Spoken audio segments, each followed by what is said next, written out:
Hello everyone, this is Zakir Hussain. జబర్దస్త్లో ఎప్పుడు ప్రాంకులు జరుగుతున్నాయో కూడా తెలియట్లేదు. ఎందుకంటే రీసెంట్గా హైపర్ ఆది అనసూయ ఏదో కామెంట్స్ చేసినట్టు అనసూయ జబర్దస్త్ని విడిచిపెట్టేసినట్టుగా కూడా మనం చూస్తున్నాము.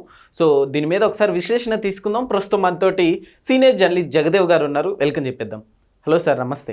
నమస్తే Zakir. Yes sir, reality shows అనే చెప్పాలి. ఈటీవీలో ఏ షో టెలికాస్ట్ అవుతున్నా కానీ. సో రీసెంట్గా మనం చూసుకుంటే హైపర్ ఆది అనసూయ గారిపై చేసిన కామెంట్స్, అనసూయ గారు బయటకు వచ్చేసారు, అందువల్లనే ఇప్పుడు చర్చ జరుగుతుంది. అసలు ఏం చెప్తారు? యాక్చువల్గా మీరు అన్నట్టు అది ప్రాంకా లేదంటే నిజంగా జరిగిందో కూడా తెలియదు. ప్రోమోస్ కోసం ఇట్లాంటివి చేసేవారు, తర్వాత అక్కడికి వెళ్ళి చూస్తే ఏం ఉండేది కాదు. ఎస్, అవును. ఈ జనరల్గా ఆది హైపర్ ఆది అనే వ్యక్తి ఒక చిన్న స్క్రిప్ట్ రైటర్గా, అసిస్టెంట్గా, జూనియర్ ఆర్టిస్ట్ లాగా వచ్చిన వ్యక్తి ఈరోజు ఒక మంచి స్టార్డమ్ కమెడియన్ అనాలి. జబర్దస్త్లో స్టార్డమ్ కమెడియన్ అని అనాలి. చాలా సినిమాలు కూడా యాక్ట్ చేశాడు ఆయన. పైగా బయట కూడా అలాగే పంచ్ డైలాగ్తో మాట్లాడతాడు. స్పీచ్ మాట్లాడినా, ఈవెన్ జనసేన కార్యక్రమంలో కూడా చాలా బాగా మాట్లాడాడు. అయితే ఈయన స్క్రిప్ట్ చెప్పేటప్పుడు కొన్ని సందర్భాల్లో మీరు ఈ డైలాగ్ చెప్పాలని వాళ్ళకి చెప్తాడు, కానీ దానికి ప్యారలల్గా లేదా దానికి ప్రపోర్షనేట్గా ఈయనేం డైలాగ్ కొడతాడో అనేది ఆయన చెప్పడంట అక్కడ. సో అలాంటప్పుడు కొన్ని సందర్భాల్లో అది కొంతమంది ఫీల్ అవుతుంటారు, కొంతమంది స్కిట్లో ఇవన్నీ కామన్ అని లైట్ తీసుకుని, ఎందుకంటే ముందు చెప్పేస్తే ఆ పంచు పేలదు అనే ఉద్దేశంలో ఆయన చెప్పాడు. అలాగని మరి వల్గారిటీకి సంబంధించినవి ఉండవు, బట్ ఇవాళ రేపు డబుల్ మీనింగ్ సర్వసాధారణం అయిపోయిందని నా అభిప్రాయం. ఎట్లా అంటే ఇప్పుడు ఒకసారి ఇదే ఆది ఉన్నప్పుడు యాంకర్గా అనసూయ ఉన్నారు. పుష్ప సినిమాని ప్యారడీగా చేశారు. చేసిన తర్వాత ఆడి పేరు కేశవ, ఏం పూజ చేయించినావురా అని అంటే, మచ్చా 1000 రూపాయలు పూజ చేయించినా మచ్చా, అందుకే నీ వైపు చూస్తుంది శ్రీవల్లి అని. శ్రీవల్లి అనగానే ఈమె వెంటనే ఆది అనసూయ వైపు చూస్తాడంట. ఇంకొంచెం ఎక్కువైనా పర్లేదురా, వేరే పూజకు కూడా అని అంటది వెంటనే ఆమె. అంటే అక్కడ ఏదో డబుల్ మీనింగ్, అంటే ముద్దు పెట్టే వరకు లేకపోతే చూసే వరకు 1000 రూపాయలు పూజ చేయించారు. సినిమాలో కూడా అలాగే ఉంటుంది కదా. తర్వాత అరే 1000 రూపాయలకి పూజకి చూసింది కదా, 5000 ఇస్తాను ముద్దు పెట్టుకుని ఒప్పుకుంటుందా అని అడుగుతాడు పుష్ప రియల్గా సినిమాలో. సో ఇక్కడ కూడా అలా అంతకన్నా ఎక్కువ ఇస్తాను, వేరే పూజకు కూడా ఒప్పుకుంటుందా అన్నట్టుగా ఒక డబుల్ మీనింగ్ పడుతుంది అక్కడ. ఆవిడ ఇలా అలాంటివి చాలా ఉంటాయి, జరుగుతుంటాయి. బట్ కొన్ని సందర్భాల్లో మనం ఎంజాయ్ చేస్తుంటాం. మేబీ అది ప్రాంక్ అనుకోవచ్చు, లేదా స్క్రిప్ట్లో భాగం అనుకుని మనం ఎంజాయ్ చేస్తాం. సో ఇట్లాంటివి ఏంటంటే దానికి ఇంచుమించు అది 2013 నుంచో 13 నుంచో అనుకుంటా స్టార్ట్ అయింది జబర్దస్త్ ప్రోగ్రామ్.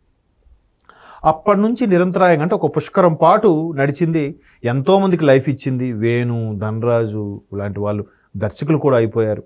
అదే సుడిగాలి సుధీరు, ఆటో రాంప్రసాద్, గెటప్ సీన్ కానీ, హైపర్ ఆది కానీ, ఇంకా చాలామంది, అదిరే అభి, వీళ్ళందరూ కూడా ఒక విధంగా జబర్దస్త్ అనే ప్లాట్ఫామ్ కొన్ని పదుల సంఖ్యలో కమెడియన్లు ఇండస్ట్రీకి అందించింది. ఎవరికి వాళ్ళు చక్కగా ఈ టీవీ షోస్ వల్ల 4 రాళ్ళు సంపాదించుకున్నారు, సెటిల్ అయ్యారు. మల్లెమాల వాళ్ళు ప్రోగ్రామ్, అది మల్లెమాల ప్రొడక్షన్స్, మన శ్యాంప్రసాద్ రెడ్డి గారిది.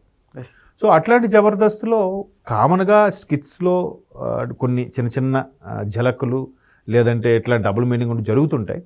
అవి ఒక్కోసారి అది బరస్ట్. అందుకే నేను జబర్దస్త్ నీకోసం వదిలేశాను. అంతకుముందు కూడా ఈమె జబర్దస్త్ ప్రోగ్రామ్ నుంచి బ్యాక్ వెళ్ళిపోయింది. అప్పుడు కూడా ఇలాగ టాకే వచ్చింది. ఇది ఆవిడ పొట్టి పొట్టి డ్రెస్సులు వేయడం వల్ల చాలామంది అభ్యంతరం వ్యక్తం చేశారు అని కొంతమంది, లేదు పర్సనల్ లైఫ్ డిస్టర్బ్ అయ్యి, ఈ జనరల్గా నెటిజన్స్ రకరకాల కామెంట్స్ చేస్తూ ఉంటారు కదా, అట్లా అన్నారు. అప్పుడు రష్మి వచ్చి 2 షోస్, జబర్దస్త్, ఎక్స్ట్రా జబర్దస్త్ 2 కూడా నడిపించేది ఆమె. తర్వాత మళ్ళీ అనసూయ అంటే అప్పుడు తెలిసింది అంటే ఆవిడ కన్సీవ్ అవ్వడం, బిడ్డ కనడం వల్ల అక్కడ బ్రేక్ ఇచ్చింది. మళ్ళీ బ్యాక్ టు జబర్దస్త్ అన్నట్టు కూడా వేశారు. మళ్ళీ కొన్నాళ్ళు సినిమాలో షూటింగ్ బిజీ అవ్వడం వల్ల వేరే యాంకర్ని ఎవరెవరో వచ్చారు తర్వాత మధ్యలో. ఇప్పుడు ఏదైతే శ్రీదేవి డ్రామా కంపెనీలో కానీ వేరే ఛానల్స్లో ఇన్ఫ్లుయెన్స్గా చేసేవాళ్ళు కూడా కొంతమంది యాంకర్స్గా చేశారు. వాళ్ళు చేసినప్పుడు కూడా ఏమన్నారంటే అనసూయ జబర్దస్త్ మానేసి వెళ్ళిపోయింది అనగా, బట్ ఆవిడ సినిమాలో బిజీ అయిపోవడం వల్ల ఇది మానేశారు.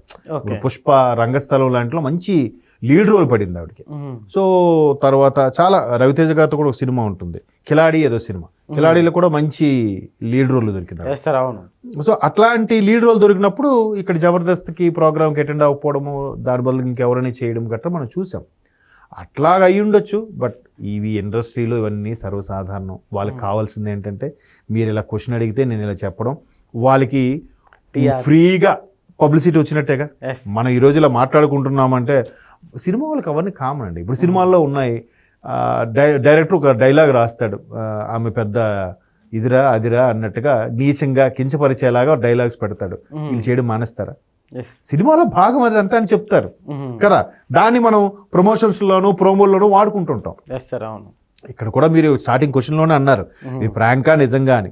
మేబీ ప్రాంక్ అయినా అవ్వచ్చు, ప్రమోషన్స్ కోసము లేదంటే వ్యూస్ కోసము. ఇప్పుడు ప్రతి ఒక్కరు కూడా శాటిలైట్ ఛానళ్ళు, ఎంటర్టైన్మెంట్ కానీ న్యూస్ ఛానల్ కానీ ఛానల్ నడుపుతూ ప్యారలల్గా యూట్యూబ్ ఛానల్ కూడా నడుపుతున్నారు. ఆ ఛానల్కి వచ్చే రేటింగ్ కన్నా యూట్యూబ్ ఛానల్కి వచ్చే వ్యూస్ ఎక్కువ వస్తున్నాయి. సో ఈటీవీ జబర్దస్త్ కూడా బేభత్సంగా ఉంటుంది చూడండి. జబర్దస్త్కి ఏ ప్రోగ్రామ్ తీసుకోండి ల్యాక్స్లో వ్యూస్ ఉంటాయి. సో ఇది కూడా ఇన్కమ్మేగా. అక్కడ టెలికాస్ట్ అవుతుంది, మళ్ళీ ఇక్కడ ఒకవేళ అది మిస్ అయిన వాళ్ళు ఇక్కడ చూసుకుంటున్నారు. ఎప్పుడైనా మనసుకు బాధ ఉన్నప్పుడు కూడా జబర్దస్త్ ప్రోగ్రామ్స్ చూసుకుంటున్నారు, హ్యాపీగా నడిచిపోతుంది. అది ప్రాంక్. డైరెక్టర్ కూడా ఒక కాన్సెప్ట్ ఇస్తారు, ఈరోజు సినిమాల ప్యారడీ అంటే ఒక్కొక్కరు ఒక సినిమా ఎంచుకుంటారు. లేదా ఈరోజు హాస్పిటల్లో డాక్టర్కి నర్స్కి ఉండే ఇల్లీగల్ కాంటాక్ట్ మీద స్కిట్ చేయండి అని ఒక హెడ్లైన్ లాగా ఇస్తారు డైరెక్టర్ అనేవాడు. మల్లెమాల ప్రొడక్షన్స్లో ఒక దర్శకులు ఉంటారు కదా, జబర్దస్త్ డైరెక్టర్ అంటే మంచి పేరు అండి, 2-3 ఉన్నారు.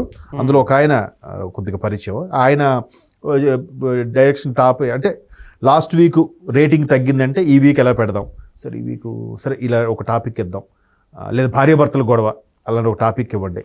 సో ఆ టాపిక్ మీదే రకరకాల ఒక 5-6 టీంలు ఉంటాయి. ఆ 5-6 టీములకి భార్యాభర్తల మీద గొడవ మీదే కామెడీ పంచులు పేలాలి. మినిమం స్కిట్ ఒక్కొక్కడు 6 నిమిషాల నుంచి 8 నిమిషాలు ఉండాలి. అట్లా ఇస్తారు. ఇస్తే వాళ్ళు సొంతంగా నువ్వు ఇలా రా, ఇలా వస్తావు, నువ్వు ఈ డైలాగ్ కొట్టు, నీ డైలాగ్ కొడతా, వాళ్ళు ప్రాక్టీస్ చేసుకొని స్కిట్గా చేస్తారు. సార్ అట్లానే ఆడియన్స్ కూడా ఇలాంటివి ఎక్కువ యాక్సెప్ట్ చేస్తున్నారంటే ఏం చెప్తారు సార్? ఎందుకంటే రెగ్యులర్గా ఇలాంటి షోస్లో ఇలా టీఆర్పీల కోసం ఏదో ఒకటి.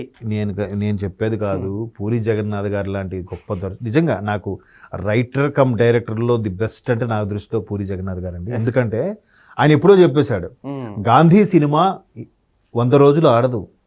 ఎవడో ఫారినరు గాంధీ మీద మన చేసి మనకు రిలీజ్ చేస్తే ఎక్కడ ఆడింది? అదే కడప కింగ్ అని తీస్తే 100 days 200 centers అని అంటాడు. ఆబ్వియస్లీ అంటే అక్కడ అర్థం ఏంటి? హింసని ప్రేరేపించేవే ప్రేక్షకులను ఇష్టపడుతున్నారా, లేదంటే దర్శకులు తీస్తున్నారు కాబట్టి ప్రేక్షకులు ఆదరిస్తున్నారా? ఏది కరెక్ట్ అంటే ఏం చెప్తాం? ఎక్కడో జరిగిందే దర్శకుడు ఆ థాట్ ప్రాసెస్ని ఒక స్టోరీ లైన్ అనుకుని కథ రాసి మనకు సినిమాగా చూపిస్తున్నాడా, లేదా సినిమాలో వచ్చింది ఎవరో బయట నేర్చుకుంటున్నారా? ఏది కరెక్ట్ అంటే ఏం చెప్తాం? సో అల్టిమేట్గా మారాల్సింది ప్రజలే. దేవుడు సినిమాలు వచ్చినప్పుడు కూడా ఆదరించారు. మొన్న భక్త కన్నప్ప వచ్చింది, అది ఇది ఊరికే పడని వాళ్ళు అన్నారు, ఎంతో కొంత ఆడిందిగా, తెలుసుకునే ప్రయత్నం చేశారుగా. ఓహో కన్నప్ప ఒక తిన్నడు అనే పరమశివుడు భక్తులు ఒకడు ఉన్నాడని ఇప్పుడు జనరేషన్లో కూడా తెలిసిందిగా. అవును, అది మంచిదే కదా, అది చూశారు కదా. కాబట్టి ఎంతసేపు కమర్షియల్ ఎలిమెంట్స్ పెట్టేస్తే సినిమా హిట్ అయిపోతుంది కూడా కాదు. కాబట్టి నేను అందుకే అంటే ఎప్పుడైనా సరే అల్టిమేట్గా మారాల్సింది ప్రజలే. దానికి అందులో మనం కూడా ఉన్నాం. అది అల్టిమేట్ ఆన్సర్ నేనైతే.